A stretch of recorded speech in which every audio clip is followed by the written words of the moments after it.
Okay, I knew this would eventually happen. So now I have got these beetles eating up my muscadine. Many people know these as June bugs. You might also associate these with a certain type of grub that you can find underneath your garden. So I need to address this now. This is one of the traps I'm going to use in order to take care of my Japanese beetle problem.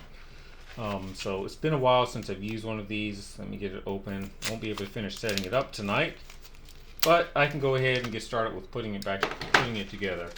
So from what I recall, putting one of these together is pretty simple.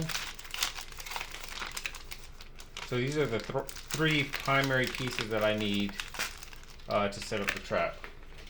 Okay, so as far as setup goes, this is pretty easy. It's been a while since I've set one up, so I almost made a mistake here. These two pieces actually go together. I was thinking this is for two traps, but no, it's for one. So those two pieces lock to each other, and they're going to be used to support the bag. Now, I will point out that on the bag, you might be able to make out some holes that are at the bottom. That's just so that if it rains, you do not end up with water accumulating within the bag. But for the hooks that are on the plastic, you just basically put each one of these in one of the holes that is on the bag. So get all four of these put in place here.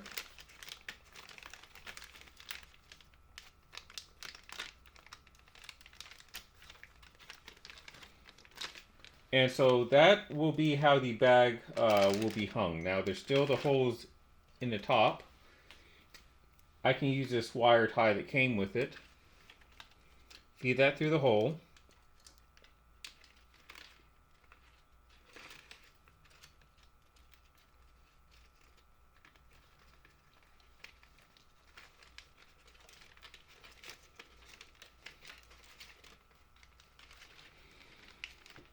And with that fed through, I can now go outside and hang that onto a hook or something. Since I'm not outside now, I'm not going to do that. Now I still need to put the bait in place, and the way that you do that is you're supposed to remove the plastic from the bait. And me just being me, I don't want to remove this plastic completely.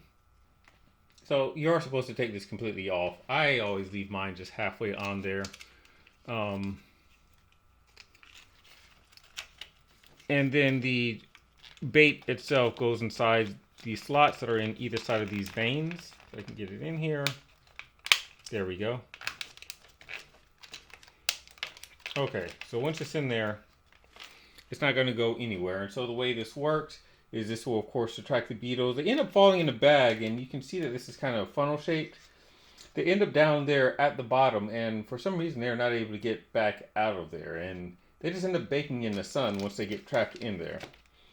I used one of these last year. It worked out pretty well, so I am setting it up this year, and I think I'm going to put a few more around in my garden. This is one that I had not opened from last year, but I have some more that are on the way, and so I'll be able to use these to get rid of a pest.